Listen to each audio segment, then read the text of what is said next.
1977 के लोकसभा चुनाव में कांग्रेस की जबरदस्त हार हुई और देश में पहली बार गैर कांग्रेसी केंद्र सरकार का गठन हुआ।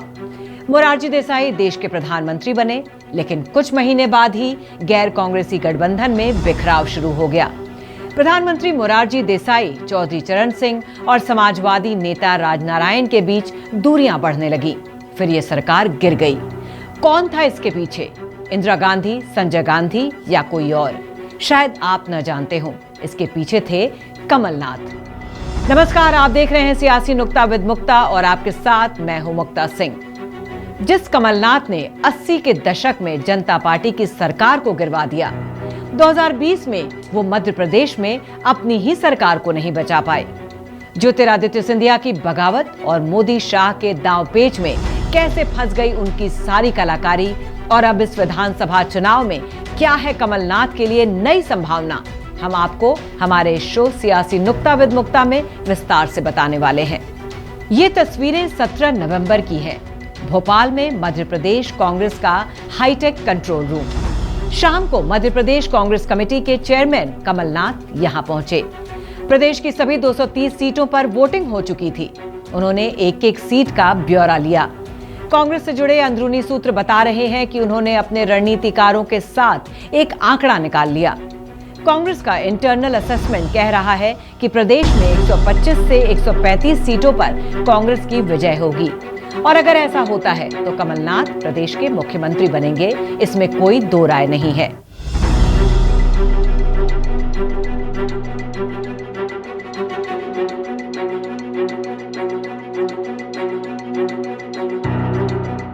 सत्रह नवंबर को मध्य प्रदेश में वोटिंग हुई तो 18 नवंबर को मध्य प्रदेश कांग्रेस कमेटी के अध्यक्ष कमलनाथ का जन्मदिन था। 77वें जन्मदिन पर कमलनाथ ने कोई खास आयोजन नहीं किया। दिन भर अपने परिवार के साथ रहे। कार्यकर्ताओं को कह दिया कि 3 दिसंबर को नतीजे आने के बाद जश्न होगा। तो क्या कमलनाथ को 77वें जन्मदिन पर देश का दिल कहे जाने वाले मध्य प्रदेश से मिलने वाला है सबसे बड़ा तोहफा?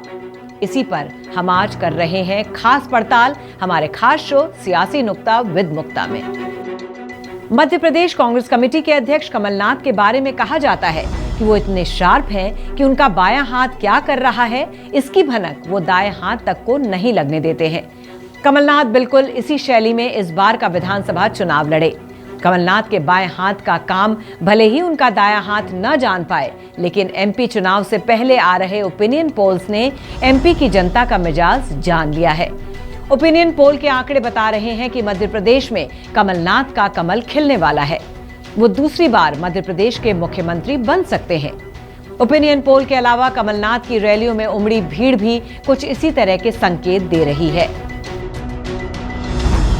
अगर ओपिनियन पोल के तमाम आंकड़े सही निकलते हैं तो यह तय है कि कमलनाथ दोबारा मध्य प्रदेश के मुख्यमंत्री बनेंगे। 2018 में कमलनाथ पहली बार एमपी के सीएम बने थे, लेकिन 2 साल में ही उनकी सत्ता डोल गई। ज्योतिरादित्य सिंधिया एंड कंपनी की बगावत के चलते उन्हें मुख्यमंत्री पद से हाथ धोना पड़ा। कमलनाथ के मन में लंबे समय से फुल टर्म सीएम रहने की कसक रही है। कमलनाथ ऐसे नेता हैं जो गांधी परिवार के करीबी होते हुए भी 2 बार सीएम बनने से चूक गए थे। 1993 में जब मध्य प्रदेश में कांग्रेस जीती तो कमलनाथ का नाम मुख्यमंत्री की रेस में सबसे आगे था, लेकिन ऐन वक्त पर तब स्वर्गीय अर्जुन सिंह ने दिग्विजय सिंह का नाम आगे कर दिया था। फिर दिग्विजय ने 2013 तक किसी दूसरे नेता को मौका नहीं दिया। कमलनाथ राजनीति के इस खुरपेच को बखूबी जानते हैं, इसलिए इस बार मध्य प्रदेश में जो हालात दिख रहे हैं उसमें कमलनाथ ने अपनी पार्टी के अंदर कोई पैरेलल लीडरशिप के लिए जगह छोड़ी ही नहीं है। दिग्विजय सिंह खुद किनारे हो गए हैं और ज्योतिरादित्य सिंधिया कांग्रेस छोड़कर बीजेपी जा चुके हैं। अब अगर मध्य प्रदेश में कांग्रेस जीतती है तो कमलनाथ की राह में कोई रोड़ा नहीं है। वैसे कमलनाथ की सियासी क्षमता और काबिलियत को लेकर उनके विरोधी भी संदेह नहीं रखते हैं, लेकिन 2020 में वो ग्वालियर के महाराज ज्योतिरादित्य सिंधिया के गुस्से को भांपने में गलती कर बैठे। ज्योतिरादित्य सिंधिया कुछ अंदरूनी मुद्दों पर कमलनाथ से खफा थे और बार बार कांग्रेस छोड़ने और सड़क पर उतरने की धमकी दे रहे थे। लेकिन कमलनाथ ने इसको हल्के में लिया तो अमित शाह और बीजेपी की टीम ने इसे भांप लिया और कमलनाथ की सरकार गिर गई।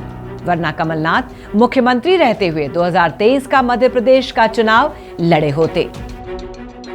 एक और खास बात जो कमलनाथ को दूसरे नेताओं से अलग बनाती है और वो है कि अरबों का साम्राज्य होते हुए भी कमलनाथ खुद को बड़ा ही लो प्रोफाइल रखते हैं। गांधी परिवार से निकटता और पूरे 50 साल का राजनीतिक करियर, फिर भी वो कभी इसका अहंकार नहीं दिखाते हैं। गांधी परिवार से करीबी तो ऐसी कि वो इस परिवार की 3 पीढ़ियों के साथ काम कर चुके हैं। स्वर्गीय इंदिरा गांधी, राजीव गांधी के बाद उन्होंने सोनिया गांधी के नेतृत्व वाली कांग्रेस में सरकार से लेकर संगठन तक कई अहम जिम्मेदारियां संभाली। अब राहुल और प्रियंका गांधी भी उनकी कोई बात नहीं काटते हैं। 18 नवंबर 1946 को यूपी के कानपुर में जन्मे कमलनाथ दून स्कूल में संजय गांधी के सहपाठी थे।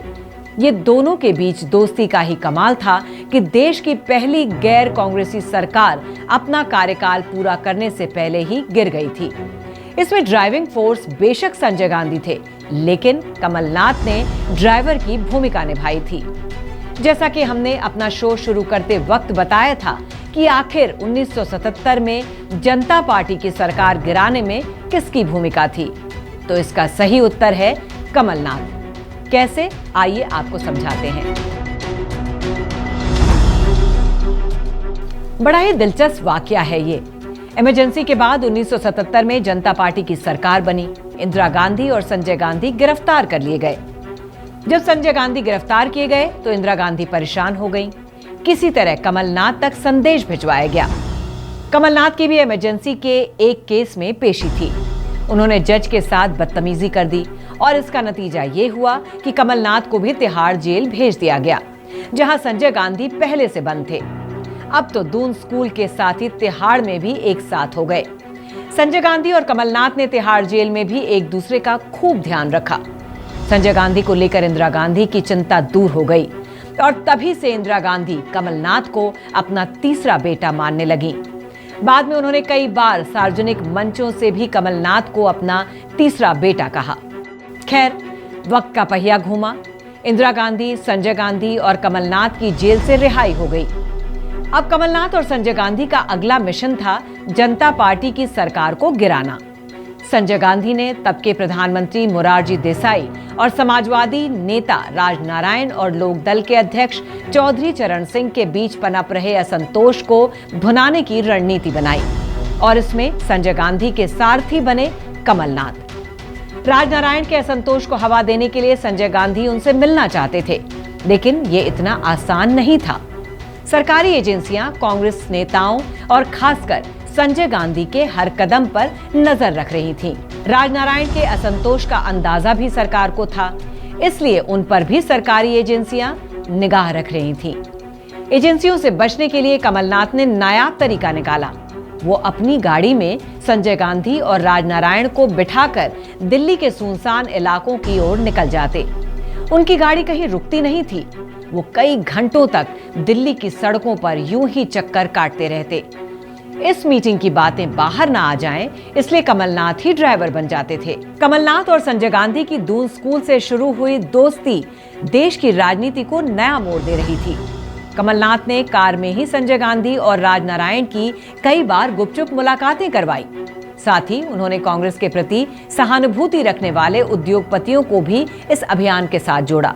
ऐसे ही एक उद्योगपति थे कपिल मोहन, जो मोहन मिकिन्स कंपनी के मालिक थे। कहा जाता है कि कमलनाथ कई बार संजय गांधी को लेकर कपिल मोहन के पूसा रोड स्थित घर पर गए। पत्रकार विनोद मेहता ने अपनी किताब संजय गांधी अनटोल्ड स्टोरी में इन मुलाकातों का विस्तार से जिक्र किया है। कमलनाथ की पहल पर हुई इन बैठकों में मोरारजी देसाई सरकार को गिराने की रणनीति तैयार की गई। राजनारायण के असंतोष को इतनी हवा दी गई कि मोरारजी देसाई के साथ उनके रिश्ते टूटने के कगार पर पहुंच गए। अंततः जनता पार्टी सरकार का पतन हो गया।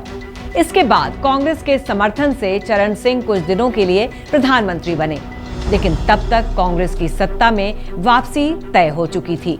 1980 में लोकसभा के चुनाव हुए और कांग्रेस जबरदस्त बहुमत के साथ एक बार फिर सत्ता पर काबिज हो गई। कमलनाथ को अपनी इस काबिलियत पर बड़ा गुमान रहा होगा, लेकिन उनका ये सारा गुमान, उनकी ये सारी चाणक्य नीति 2020 में अमित शाह और उनकी टीम ने तोड़ दी। ज्योतिरादित्य सिंधिया को अपने पाले में करके बीजेपी ने कमलनाथ की सरकार गिरा दी। अब कमलनाथ के सामने फिर मध्य प्रदेश की सत्ता में वापसी की बड़ी चुनौती है। कमलनाथ ने 1970 के दशक में यूथ कांग्रेस से अपने राजनीतिक करियर की शुरुआत की थी। उस समय उनकी पहचान संजय गांधी के अभिन्न मित्र के रूप में थी। जनता पार्टी सरकार के पतन के बाद कांग्रेस में कमलनाथ की हैसियत अचानक बढ़ गई। 1980 में इंदिरा गांधी ने उन्हें मध्य प्रदेश की छिंदवाड़ा सीट से कांग्रेस का उम्मीदवार बनाया। ये बेहद महत्वपूर्ण फैसला था, क्योंकि 1977 के चुनाव में पूरे उत्तर और मध्य भारत में कांग्रेस को केवल 2 सीटों पर जीत मिली थी, एमपी के छिंदवाड़ा और राजस्थान के नागौर। इसके बावजूद 1980 में गार्गी शंकर मिश्रा का टिकट काटकर कमलनाथ को छिंदवाड़ा से उम्मीदवार बनाया गया। माना जाता है कि जनता पार्टी सरकार को गिराने में उनकी भूमिका को देखते हुए इंदिरा गांधी ने कमलनाथ को यह गिफ्ट दिया था। उनके चुनाव प्रचार में इंदिरा गांधी ने अपने भाषण में कहा था, मैं नहीं चाहती कि आप लोग कांग्रेस नेता कमलनाथ को वोट दीजिए। मैं चाहती हूं कि आप मेरे तीसरे बेटे कमलनाथ को वोट दें।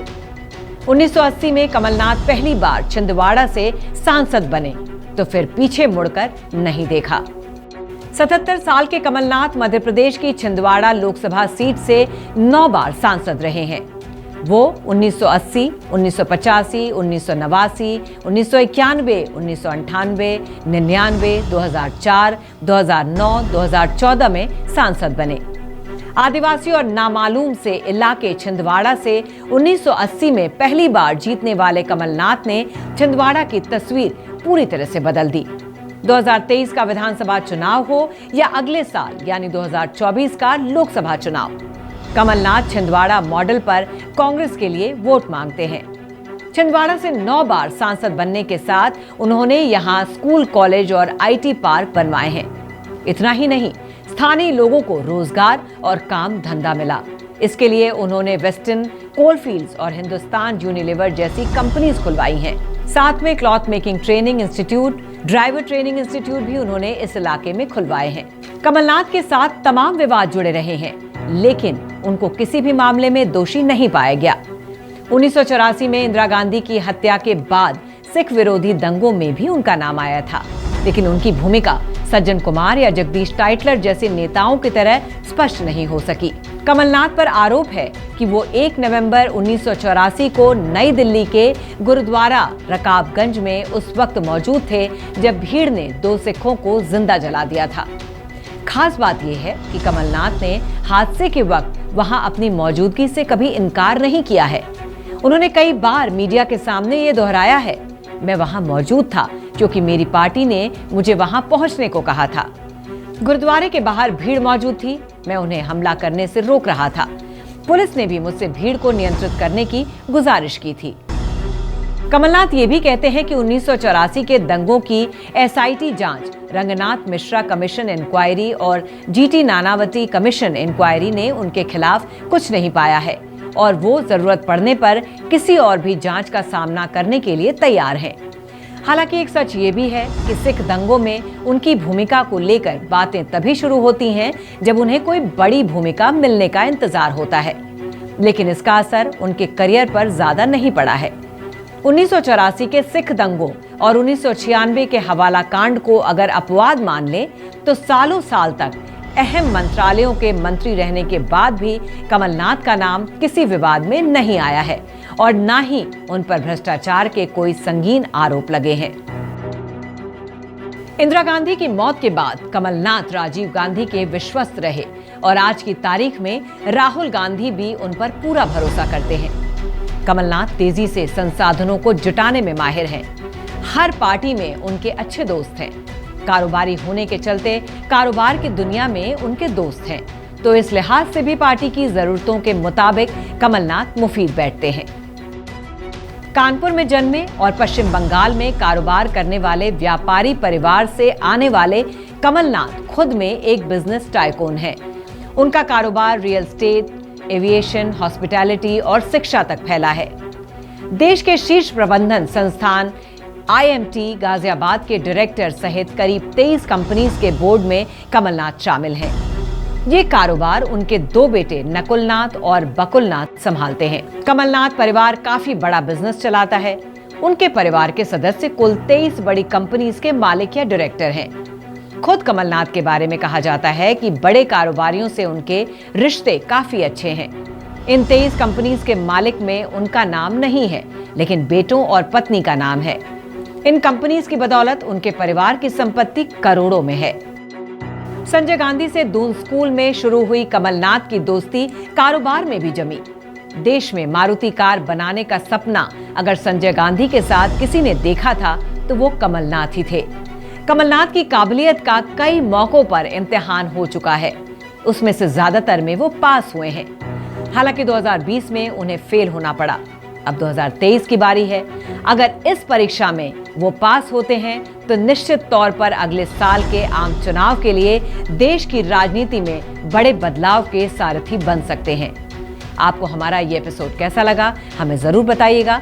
सियासी नुक्ता विद मुक्ता में आज के लिए बस इतना ही। बाकी खबरों के लिए देखते रहिए श्रेष्ठ भारत।